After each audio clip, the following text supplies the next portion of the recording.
Hello बच्चों, आप सभी का हमारे यूट्यूब चैनल आरती एजुकेशन क्लासेस में स्वागत है। आज के वीडियो में हम आपके लिए लेकर आए हैं जो राज्य शिक्षा केंद्र भोपाल मध्य प्रदेश द्वारा जारी जो प्रश्न बैंक है वह विज्ञान कक्षा 8 की।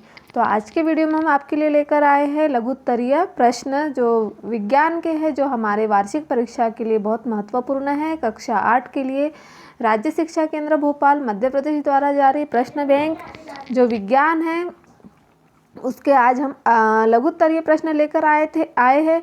पिछले वीडियो में हम आपके लिए लेकर आए थे वस्तुनिष्ठ प्रश्न, और कुछ कभी कभी हमें वस्तुनिष्ठ प्रश्नों से भी एक वाक्य में उत्तर दीजिए या एक शब्दों में उत्तर दीजिए पूछ सकते हैं। तो आप वस्तुनिष्ठ प्रश्नों की भी अच्छे से तैयारी कर लीजिए। आइए बच्चों, हम देखते हैं अति लघु उत्तरीय प्रश्न क्रमांक 189।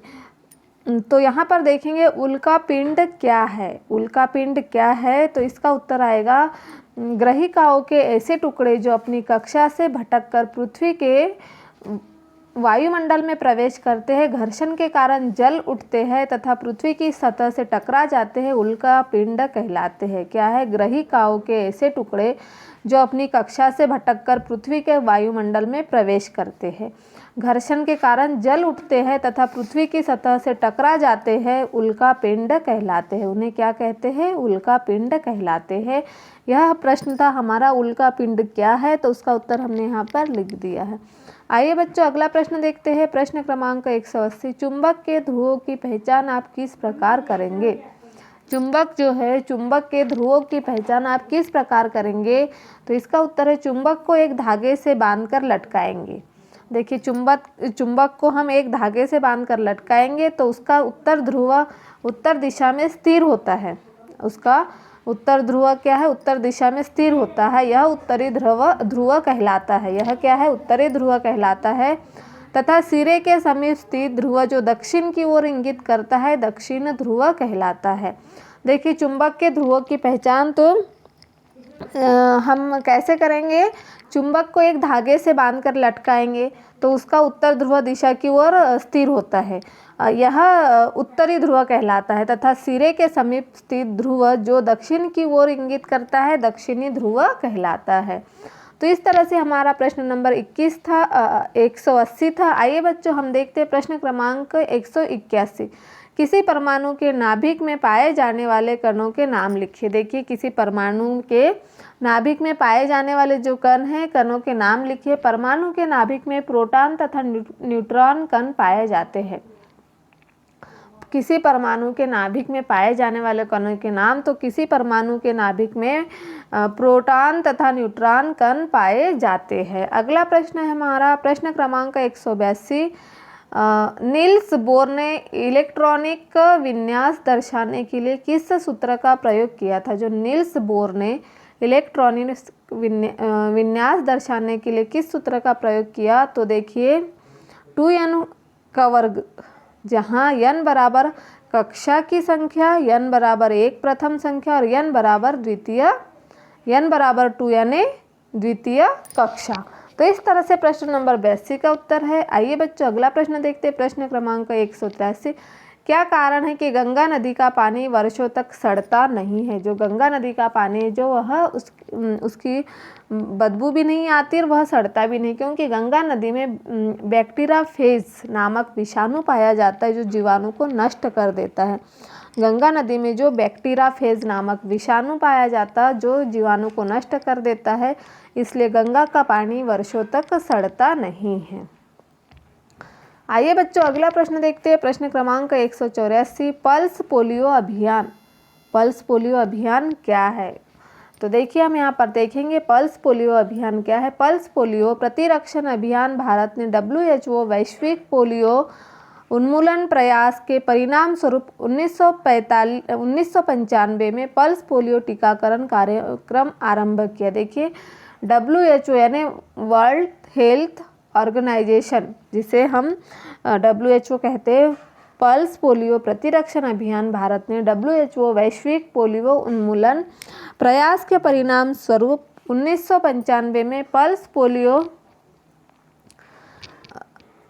पल्स पोलियो टीकाकरण कार्यक्रम का आरंभ किया। इस कार्यक्रम के तहत 5 वर्ष से कम आयु में सभी बच्चों को पोलियो समाप्त होने तक हर वर्ष दिसंबर जनवरी माह में ओरल पोलियो टीके की खुराकें दी जाती है। इस तरह पल्स पोलियो अभियान चलाया जाता है और यह है पल्स पोलियो अभियान की जो 5 वर्ष से कम आयु के सभी बच्चों को पोलियो समाप्त होने तक हर वर्ष दिसंबर और जनवरी माह में ओरल पोलियो टीके की खुराकें दी जाती है। आइए बच्चों अगला प्रश्न देखते हैं। प्रश्न क्रमांक 185। हमें चंद्रमा चमकदार क्यों दिखाई देता है? इसका उत्तर है चंद्रमा अपने ऊपर पड़ने वाले सूर्य के प्रकाश को परावर्तित कर देता है, जिससे यह चमकदार दिखाई देता है। हम चंद्रमा का केवल वह भाग ही देख पाते जो पृथ्वी के ओर है, दूसरी तरफ के भाग को नहीं देख पाते। देखिए चंद्रमा हमें चमकदार क्यों दिखाई पड़ता, तो चंद्रमा अपने ऊपर पड़ने वाले सूर्य के प्रकाश को परावर्तित कर देता है, उन्हें रिटर्न कर देता, जिससे चमकदार दिखाई देता है। हम चंद्रमा का केवल वह भाग ही देख पाते जो पृथ्वी की ओर है, दूसरी तरफ के भाग को नहीं देख पाते हैं। आइए बच्चों अगला प्रश्न देखते हैं। प्रश्न क्रमांक 186। चुंबक के कोई 3 गुण लिखिए। चुंबक जो है उसके हमें कोई 3 गुण लिखना है। चुंबक वह पदार्थ या वस्तु है जो चुंबकीय पदार्थों को अपनी ओर खींचने या दूसरे चुंबकों को आकर्षित या प्रतिकर्षित करने का गुण रखता है। चुंबक के कोई 3 गुण लिखना है हमें। तो देखिए चुंबक क्या है? चुंबक वह पदार्थ या वस्तु है जो चुंबकीय पदार्थों को अपनी ओर खींचने व दूसरे चुंबकों को आकर्षित या प्रतिकर्षित करने का गुण रखता है। चुंबकीय क्षेत्र अदृश्य होता है, इसके निम्न गुण होते हैं। यह चुंबकीय पदार्थों को अपनी ओर आकर्षित करता है, स्वतंत्रता पूर्वक लटकाने पर सदैव उत्तर दक्षिण दिशा में ही ठहरता है। चुंबक के 2 ध्रुव, उत्तरी ध्रुव व दक्षिणी ध्रुव होते हैं। यह है हमारे चुंबक के 3 गुण। आइए बच्चों अगला प्रश्न देखते हैं। प्रश्न क्रमांक 187। किसी परमाणु का द्रव्यमान कहीं होता है। किसी परमाणु का द्रव्यमान कहीं होता है, तो कहाँ होता है? यह परमाणु का द्रव्यमान नाभिक में होता है। इसके बाद हमारा अगला प्रश्न है, इलेक्ट्रॉन पर किस प्रकार का आवेश होता है? तो इलेक्ट्रॉन पर ऋण आवेश होता है। इलेक्ट्रॉन पर क्या होता है? इलेक्ट्रॉन पर ऋण आवेश होता है। आइए बच्चों अगला प्रश्न देखते हैं। प्रश्न क्रमांक 179। देखिए यहाँ पर हमें पूछा गया प्रश्न में कुछ ऐसे भोज्य पदार्थों के नाम बताइए जो सूक्ष्म जीवों द्वारा तैयार किए जाते हैं। हमें ऐसे भोज्य पदार्थों के नाम बताना है जो कि सूक्ष्म जीवों द्वारा तैयार किए जाते। तो सूक्ष्म जीव हमारे जीवन में एक महत्वपूर्ण भूमिका निभाते हैं। इनके द्वारा दही, ब्रेड, केक आदि भोज्य पदार्थ तैयार किए जाते। सूक्ष्म जीव भी हमारे लिए पौष्टिक होते हैं, हमारे शरीर के लिए। तो इनके द्वारा हम दही, ब्रेड, केक आदि भोज्य पदार्थ तैयार करते हैं और इससे हमारे शरीर को कोई नुकसान नहीं पहुंचता।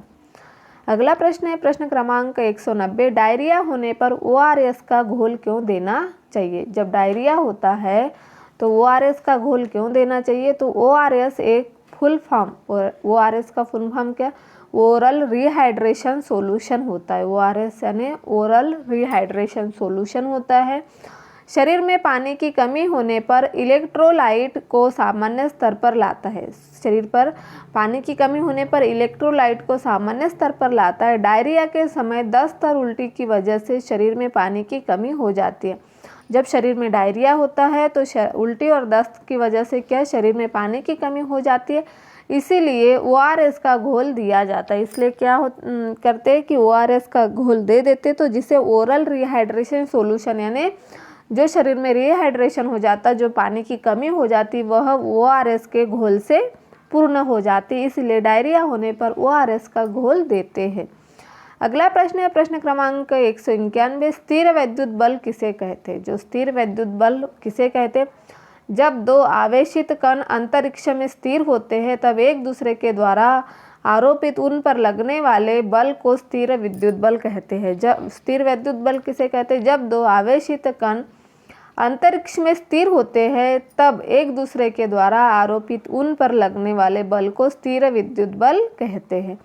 अगला प्रश्न है हमारा प्रश्न क्रमांक 192।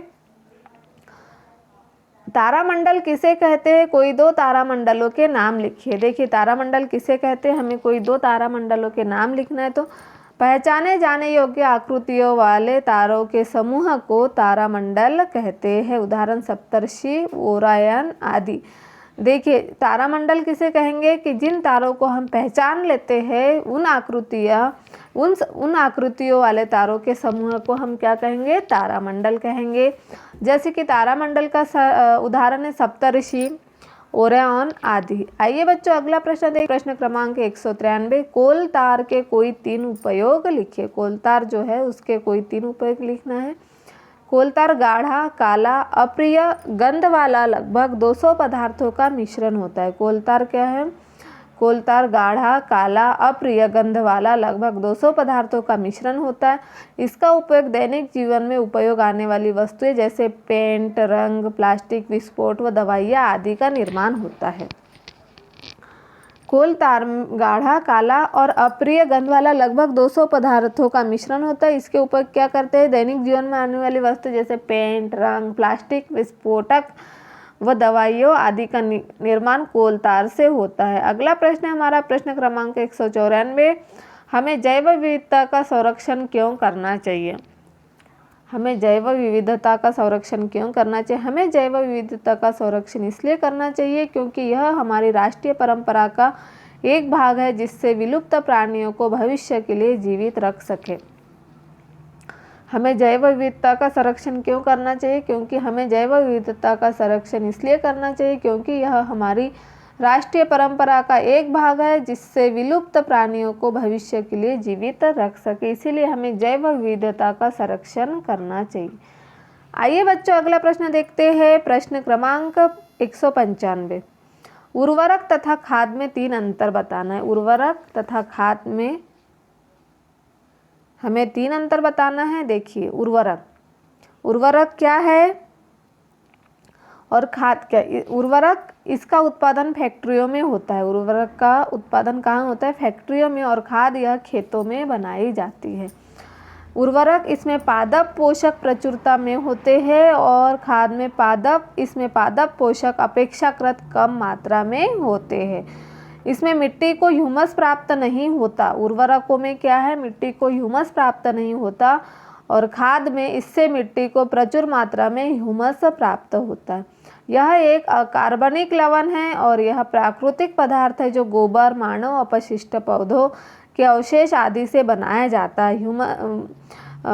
जो हमारा खाद है यह क्या है? प्राकृतिक पदार्थ है जो गोबर, मानव अपशिष्ट, पौधों के अवशेष आदि से बनाया जाता है। इस तरह से हमने आपको उर्वरक तथा खाद में जो अंतर लिखना था यहाँ पर अंतर बताए हैं। आइए बच्चों अगला प्रश्न देखते हैं, प्रश्न क्रमांक 196। ऐसे 2 उदाहरण दीजिए जिनमें लगाए गए बल द्वारा वस्तु की आकृति में परिवर्तन हो जाए। देखिए उत्तर 1, गुब्बारे का आकार और स्प्रिंग के आकार। देखिए बल लगाते जैसे हम गुब्बारा फुलाते हैं तो उससे क्या होगा? गुब्बारा फूल जाता है तो उसकी आकृति में परिवर्तन हो जाता है। स्प्रिंग को अगर हम पकड़ के खींचेंगे तो जिससे भी क्या होंगे? उसके आकार में परिवर्तन हो जाएगा। आइए बच्चों अगला प्रश्न देखते हैं, प्रश्न क्रमांक 197। ग्रहों के अतिरिक्त सौर परिवार के अन्य 2 सदस्यों के नाम लिखिए। ग्रहों के अलावा भी उन सौर परिवार के अन्य 2 ग्रहों के नाम लिखना है। यम यानी प्लूटो और सिरिस और हाउमेया, ये क्या है? सौर परिवार के अन्य सदस्यों के नाम हैं। आइए बच्चों अगला प्रश्न देखते हैं, प्रश्न क्रमांक 198। सीएनजी और एलपीजी का ईंधन के रूप में उपयोग करने के क्या लाभ है? जो सीएनजी है और एलपीजी का ईंधन के रूप में उपयोग करने के क्या लाभ है? एक एक लाभ लिखिए। देखिए सीएनजी और एलपीजी का उपयोग परिवहन वाहनों में ईंधन के रूप में किया जा रहा है। जो सीएनजी और एलपीजी का उपयोग परिवहन वाहनों में ईंधन के रूप में किया जा रहा है क्योंकि ये कम प्रदूषणकारी स्वच्छ ईंधन होने के साथ साथ सस्ते भी होते हैं। सीएनजी और एलपीजी का अधिक लाभ यह है कि इसे घरों और कारखानों में सीधा जलाया जा सकता है, जहां इसकी आपूर्ति पाइपों के माध्यम से की जा सकती। तो सीएनजी और एलपीजी ईंधन का एक रूप है जिसके उपयोग करने के क्या लाभ है। तो हमने यहाँ पर लाभ भी बताए, जैसे कि सीएनजी और एलपीजी का उपयोग परिवहन वाहनों के ईंधन के रूप में किया जा रहा है, क्योंकि ये प्रदूषणकारी स्वच्छ ईंधन होने के साथ साथ सस्ते भी होते हैं। और सीएनजी और एलपीजी का अधिक लाभ यह है कि इसे कारखानों में और घरों में सीधा जलाया जा सकता है, जहां इसकी आपूर्ति पाइपों के माध्यम से की जा सकती। आइए बच्चों, अगला प्रश्न देखते हैं। प्रश्न क्रमांक 199, रेड डाटा पुस्तक क्या है। तो देखिए यहाँ रेड डाटा पुस्तक वह पुस्तक जिसमें सभी संकटापन्न स्पीसीज का रिकॉर्ड रखा जाता है। पौधों, जंतुओं और अन्य स्पीसीज के लिए अलग अलग रेड डाटा पुस्तकें हैं। रेड डाटा पुस्तकों में पौधों की स्पीसीज का रिकॉर्ड रखा जाता है और पौधों, जंतुओं और अन्य स्पीसीज के लिए अलग अलग रेड डाटा पुस्तकें हैं। आइए बच्चों, अगला प्रश्न देखते हैं। प्रश्न क्रमांक 200, युग्मनज और गर्भ में एक भिन्नता दीजिए। जो युग्मनज है और गर्भ में हमें क्या करना है, एक भिन्नता देना है। इसका उत्तर देखिए क्रमांक युग्मनज और गर्भ। तो युग्मनज क्या है, यह जनन प्रक्रम के प्रथम चरण के परिणाम स्वरूप बनता है। यह क्या होता, जनन प्रक्रम के प्रथम चरण के परिणाम स्वरूप बनता है। और गर्भ, जब गर्भ का विकास पूरा हो जाए तो माँ नवजात शिशु को जन्म दे देती है, उसे क्या कहेंगे, गर्भ। अगला युग्मनज का दूसरा पॉइंट है, निषेचन के समय शुक्राणु और अंडाणु संलयित होकर एक हो जाते हैं। इसके परिणाम स्वरूप युग्मनज का निर्माण होता है। और गर्भ, युग्मनज विकसित होकर भ्रूण बनता है और भ्रूण की वह अवस्था जिसमें सभी शारीरिक अंगों की पहचान हो सके गर्भ कहलाता है। इस तरह से हमने युग्मनज और गर्भ में भिन्नता दीजिए तो यहाँ पर लिख दिया है, आप भी इसे अपनी बुक में नोट डाउन कर सकते हैं। आइए बच्चों, अगला प्रश्न देखते हैं। प्रश्न क्रमांक 201, सिंचाई किसे कहते हैं। जल संरक्षित करने वाली दो विधियों के नाम लिखिए। जो सिंचाई है, सिंचाई किसे कहते हैं और जल संरक्षित करने वाली दो विधियों के नाम लिखिए। जीवित रहने के लिए पौधों को जल की आवश्यकता होती है। जो जीवित रहने के लिए क्या है, पौधों को जल की आवश्यकता होती है। पौधों को में लगभग 90% जल होता है। फसल के स्वस्थ वृद्धि के लिए मिट्टी की नमी को बनाए रखने की आवश्यकता होती है, जिसके लिए विभिन्न अंतराल पर खेत में जल देना सिंचाई कहलाता है। सिंचाई किसे कहते हैं, जीवित रहने के लिए पौधों को जल की आवश्यकता होती है। पौधों में लगभग 90% जल होता है। फसल की स्वस्थ वृद्धि के लिए मिट्टी की नमी को बनाए रखने की आवश्यकता होती है, जिसके लिए विभिन्न अंतराल पर खेत में जल देना सिंचाई कहलाता है। आइए बच्चों, अगला प्रश्न है प्रश्न क्रमांक 202। देखिए यहाँ पर हमारा जो अगला प्रश्न है, इसमें रबी की फसल और खरीफ की फसल हमसे प्रश्न में पूछा गया। रबी की फसल और खरीफ की फसल। तो रबी की फसल गेहूं, चना, मसूर और सरसों, यह क्या है, रबी की फसल। और खरीफ की फसल धान, मक्का व कपास है। हमें उदाहरण पूछे गए थे रबी की फसल के, तो रबी की फसल के उदाहरण गेहूं, चना, मसूर व सरसों है। और खरीफ की फसल धान, मक्का, कपास व गन्ना है। आइए बच्चों, अगला प्रश्न है प्रश्न नंबर 203, पेट्रोलियम के किन्हीं दो संघटक के नाम व उपयोग लिखिए। जो पेट्रोलियम है, पेट्रोलियम के किन्हीं दो संघटक के नाम व उपयोग लिखना है। एलपीजी, घरों और उद्योगों में ईंधन के रूप में। एलपीजी का उपयोग कहाँ होता है, घरों और उद्योगों में ईंधन के रूप में। पेट्रोल, मोटर ईंधन व शुष्क धुलाई। और डीजल, भारी मोटर वाहनों व विद्युत जनित्रों के ईंधन के लिए डीजल का उपयोग किया जाता है। आइए बच्चों, अगला प्रश्न देखते हैं प्रश्न क्रमांक 204, क्या होगा यदि हम वृक्षों की लगातार कटाई करते रहे। क्या होगा यदि हम वृक्षों की लगातार कटाई करते रहेंगे। तो यदि हम वृक्षों की कटाई करते रहे तो धीरे धीरे सारे वन्य प्राणी विलुप्त हो जाएंगे, वन्य पेड़ पौधे भी गायब हो जाएंगे, प्रदूषण का स्तर अत्यधिक हो जाएगा, प्राकृतिक आपदाओं की संभावनाएं अत्यधिक हो जाएगी, बर्फीले पहाड़ पिघल जाएंगे और पृथ्वी जलमग्न हो जाएगी और अंत में जीवन संभव नहीं होगा। इसीलिए हमें वृक्षों की कटाई को रोकना है। लगातार यदि हम वृक्षों की कटाई करेंगे तो धीरे धीरे सारे वन्य प्राणी विलुप्त हो जाएंगे, वन्य पेड़ पौधे भी गायब हो जाएंगे, प्रदूषण का स्तर अत्यधिक कम हो जाएगा, प्राकृतिक आपदाओं की संभावना अत्यधिक हो जाएगी और बर्फीले पहाड़ पिघलकर पृथ्वी जलमग्न हो जाएगी और हमारा जीवन संभव नहीं होगा। इस तरह से हमने प्रश्न नंबर 4 का उत्तर बताया। आइए बच्चों अगला प्रश्न देखते हैं। प्रश्न क्रमांक 5, कायांतरण किसे कहते हैं? उदाहरण सहित लिखिए। देखिए कायांतरण हम किसे कहते हैं, उदाहरण सहित लिखना है। कुछ जंतुओं में शिशु वयस्क के समान नहीं होते। कुछ जंतुओं में शिशु क्या है, वयस्क के समान नहीं होते। ऐसे जंतुओं के शिशुओं का कुछ विशेष परिवर्तनों के साथ वयस्क में रूपांतरण कायांतरण कहलाता है। देखिए कुछ जंतु जो होते हैं उनके शिशु वयस्क के समान नहीं होते। ऐसे जंतुओं के शिशुओं का कुछ विशेष परिवर्तनों के साथ वयस्क के रूप में रूपांतरण कायांतरण कहलाता है। उदाहरण के लिए मेंढक टेडपोल रूपांतरित होकर वयस्क में बदल जाता है, जो छलांग लगा सकता है और तैर सकता है। इसे हम क्या करेंगे, कायांतरण कहेंगे। आइए बच्चों अगला प्रश्न देखते हैं। प्रश्न क्रमांक 206, बल किसे कहते हैं? संपर्क एवं असंपर्क बल के एक एक उदाहरण लिखिए। देखिए बल किसे कहते हैं हम? बल वह बाह्य कारक है जो किसी वस्तु की स्थिति, वेग अथवा दिशा में परिवर्तन कर दे, बल कहलाता है। बल क्या है? वह बाह्य कारक है जो किसी वस्तु की स्थिति, वेग अथवा दिशा में परिवर्तन कर दे, बल कहलाता है। इस प्रकृति में जो भी परिवर्तन होता है वह बल के कारण ही होता है, जिसे हम बल कहेंगे। उदाहरण, एक चलती हुई कार को ब्रेक द्वारा बल लगाकर रोका जाता है। जो कार को, एक चलती हुई कार को हम ब्रेक द्वारा बल लगाकर रोका जाता है। और संपर्क बल बैलगाड़ी पेशीय बल, बैलगाड़ी क्या है, पेशीय बल है। और असंपर्क बल चुंबकों के बीच आकर्षण, चुंबकों के बीच आकर्षण क्या कहलाता है, चुंबकीय बल कहलाता है। आइए बच्चों अगला प्रश्न, प्रश्न क्रमांक 207, कृत्रिम उपग्रह किसे कहते हैं? कोई दो भारतीय कृत्रिम उपग्रह के नाम लिखिए। कृत्रिम उपग्रह किसे कहेंगे? और हमें भारतीय जो कृत्रिम उपग्रह है उनके नाम लिखना। ये मानव निर्मित पिंड होते हैं जो पृथ्वी के परिक्रमा करते हैं। इनकी कक्षा नियत होती है।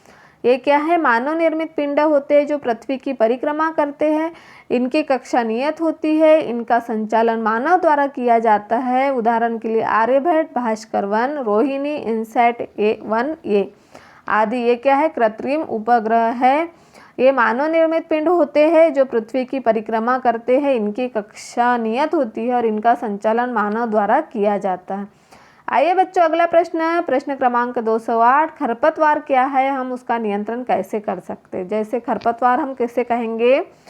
खरपतवार वे अवांछित पौधे हैं जो किसी स्थान पर बिना बोए उगते हैं। खरपतवार क्या है? वे अवांछित पौधे हैं जो किसी स्थान पर बिना बोए उगते हैं और जिनकी उपस्थिति किसानों को लाभ की तुलना में हानि पहुंचाते हैं। क्या होता है? जिनकी उपस्थिति क्या है, किसानों को लाभ की तुलना में हानि पहुंचाते हैं। देखिए इसमें इनका नियंत्रण क्या है? इनकी निंदाई करना होता है जिससे वो पेड़ पौधों को हटा देते हैं। रासायनिक नियंत्रण भी दे सकते हैं। और खरपतवार के लिए जो दवाई डालते हैं उसका नाम है 2,4-D और रासायनिक नियंत्रण। और अगला है पाटा लगाना। तो इस तरह से खरपतवार क्या है और उसका नियंत्रण हमने यहाँ पर बता दिया। आइए बच्चों अगला प्रश्न देखते हैं। प्रश्न क्रमांक 209, कोक का एक अभिलक्षण व एक उपयोग लिखिए। कोक का एक अभिलक्षण व एक उपयोग लिखना है। यह एक कठोर, सरद्र और काला पदार्थ है। कोक यह कार्बन का लगभग शुद्ध रूप है। कोक का उपयोग इस्पात के औद्योगिक निर्माण और बहु से धातुओं के निष्कर्षण में किया जाता है। कोक क्या है? एक कठोर, संद्र और काला पदार्थ है। यह कार्बन का लगभग शुद्ध रूप ही है और कोक का उपयोग इस्पात के औद्योगिक निर्माण और बहुत से धातुओं के निष्कर्षण में किया जाता है। आइए बच्चों अगला प्रश्न देखते हैं। प्रश्न क्रमांक 10, प्रवास से आप क्या समझते हैं? प्रवास क्या है जिससे आप क्या समझते हैं? तो इसका उत्तर है जलवायु में परिवर्तन के कारण प्रवासी पक्षी प्रत्येक वर्ष सुदूर क्षेत्रों से एक निश्चित समय पर उड़कर आते हैं। वह यहाँ अंडे देने के लिए आते हैं क्योंकि उनके मूल आवास में बहुत अधिक शीत के कारण वह स्थान उस समय जीवन यापन हेतु अनुकूल नहीं होता। पक्षियों का एक क्षेत्र से सुदूर क्षेत्र में जाना ही प्रवास कहलाता है। कभी कभी पक्षी जैसे जलवायु में परिवर्तन के कारण प्रवासी पक्षी प्रत्येक वर्ष सुदूर क्षेत्रों में एक निश्चित समय पर उड़कर आते हैं और वह यहाँ अंडे देने के लिए आते हैं क्योंकि उनके मूल आवास में बहुत अधिक शीत के कारण वह स्थान उस समय जीवन यापन हेतु अनुकूल नहीं होता। पक्षियों का एक क्षेत्र से सुदूर क्षेत्र में जाना ही प्रवास कहलाता है। इस तरह से प्रवास से क्या आशय है, प्रश्न का उत्तर हमने यहाँ पर लिख दिया। आइए बच्चों अगला प्रश्न देखते हैं। प्रश्न क्रमांक 211, अलैंगिक जनन की परिभाषा लिखिए। जंतुओं में अलैंगिक जनन की 2 विधियों के नाम दीजिए। देखिए अलैंगिक जनन की परिभाषा लिखिए और जंतुओं में अलैंगिक जनन की 2 विधियों के नाम। इस प्रकार के जनन को एक ही जनक के द्वारा नए जीवन को जन्म देना है जिसे अलैंगिक जनन कहते हैं। जैसे हाइड्रा में मुकुलन व अमीबा में द्विखंडन, यह क्या है, अलैंगिक जनन के उदाहरण है। आइए बच्चों अगला प्रश्न देखते हैं। प्रश्न क्रमांक 212, धक्के या खिंचाव के द्वारा वस्तुओं की गति की अवस्था में परिवर्तन के 2 उदाहरण दीजिए। धक्के व खिंचाव के द्वारा वस्तुओं की गति की अवस्था में परिवर्तन के 2 उदाहरण देना है। धक्के के कारण गति की अवस्था में परिवर्तन के उदाहरण, किसी बच्चे का टायर चलाते हुए गति बढ़ाने के लिए टायर पर लकड़ी के प्रहार। क्या है धक्के के कारण गति की अवस्था में परिवर्तन के उदाहरण, किसी बच्चे का टायर चलाते हुए गति बढ़ाने के लिए टायर पर लकड़ी का प्रहार करना और हॉकी के खिलाड़ी का गेंद पर प्रहार करना, बैल द्वारा गाड़ी को खींचना व किसी वस्तु को हमारे द्वारा धक्के से एक स्थान से दूसरे स्थान पर धकेलना वस्तुओं की गति की अवस्था को परिवर्तन कहेंगे। फिर है खिंचाव के कारण गति की अवस्था में परिवर्तन के उदाहरण, धनुर्धर का तीर चलाना। खिंचाव का क्या कारण है, धनुर्धर का तीर चलाना जो गति की अवस्था में परिवर्तन, और कुएं से रस्सी को ऊपर खींचना जिसमें क्या लगता है, दोनों में पेशीय बल लगता है। तो खिंचाव के कारण गति की अवस्था में परिवर्तन, धनुर्धर का तीर चलाना और कुएं से रस्सी को ऊपर खींचना। आइए बच्चों अगला प्रश्न देखते हैं। प्रश्न क्रमांक 213, सूर्य से बढ़ती दूरी के क्रम में सभी ग्रहों के नाम लिखिए। जो सूर्य से बढ़ती दूरी के क्रम में हमें सभी ग्रहों के नाम लिखना है। बुध, शुक्र, पृथ्वी, मंगल, बृहस्पति, शनि, यूरेनस और नेपच्यून, यह सूर्य से बढ़ती दूरी के क्रम में ग्रहों के नाम है। बुध, शुक्र, पृथ्वी, मंगल, बृहस्पति, शनि, यूरेनस और नेपच्यून। आइए बच्चों अगला प्रश्न देखते हैं। प्रश्न क्रमांक 214, उपग्रह किसे कहते हैं? कृत्रिम और प्राकृतिक उपग्रह के एक एक उदाहरण दीजिए। तो पृथ्वी के चारों ओर वृत्ताकार कक्षा में चक्कर लगाने वाले पिंडों में उपग्रह कहते हैं। जो पृथ्वी के चारों ओर वृत्ताकार कक्षा में चक्कर लगाने वाले पिंडों में हम क्या कहेंगे? पिंडों को हम उपग्रह कहेंगे। ये 2 प्रकार के होते हैं, प्राकृतिक उपग्रह चंद्रमा और कृत्रिम उपग्रह आर्यभट्ट। जो कृत्रिम उपग्रह है वह क्या है? आर्यभट्ट है और प्राकृतिक उपग्रह चंद्रमा है।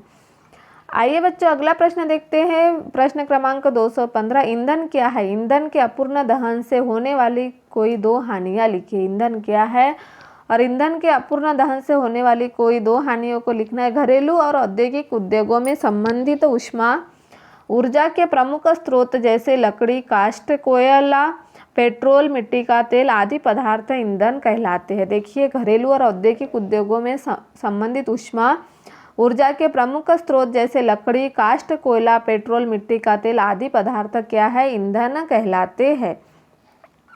उसके बाद हमारा अगला प्रश्न है, यहाँ पर हम देखेंगे प्रश्न क्रमांक 216,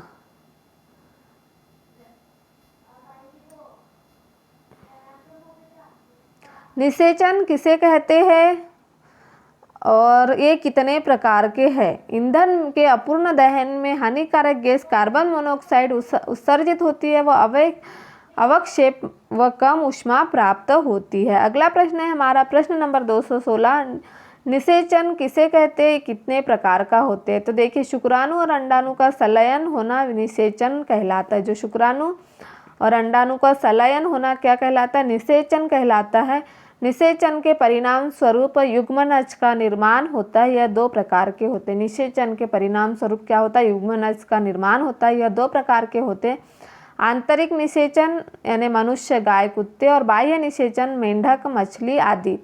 यह क्या है? निषेचन के प्रकार है। आइए बच्चों अगला प्रश्न देखते हैं। प्रश्न क्रमांक 217, पेशीय बल किसे कहते हैं? 2 उदाहरण दीजिए। तो देखिए, हमारी मांसपेशियों के क्रिया स्वरूप लगने वाले बल को पेशीय बल कहते हैं। पेशीय बल हम किसे कहेंगे? हमारी मांसपेशियों के क्रिया स्वरूप लगने वाले बल को पेशीय बल कहते हैं। उदाहरण, बैल या घोड़े द्वारा गाड़ी को खींचना व कुएं से पानी से भरी बाल्टी को रस्सी से खींचना, यह क्या है? हमारे पेशीय बल का उदाहरण है। इस तरह से आज के वीडियो में हम आपके लिए लेकर आए थे राज्य शिक्षा केंद्र भोपाल मध्य प्रदेश द्वारा जारी प्रश्न बैंक विज्ञान कक्षा 8 के लघुत्तरीय प्रश्नों के में से कुछ प्रश्न, और आने वाले वीडियो में हम आपके लिए लेकर आएंगे जो लघुत्तरीय प्रश्न है उनमें से जो प्रश्न बचे हुए हैं उनके उत्तर लेकर आएंगे। इस तरह से आप इन प्रश्नों को याद कर लीजिए, क्योंकि यह आपकी वार्षिक परीक्षा के लिए बहुत महत्वपूर्ण प्रश्न है। यदि आपको हमारा वीडियो अच्छा लगे तो हमारे चैनल को सब्सक्राइब ज़रूर कर लीजिए और बेल आइकन पर प्रेस करना ना भूलिए, ताकि आपको हमारे आने वाले वीडियो के नोटिफिकेशन मिलते रहेंगे।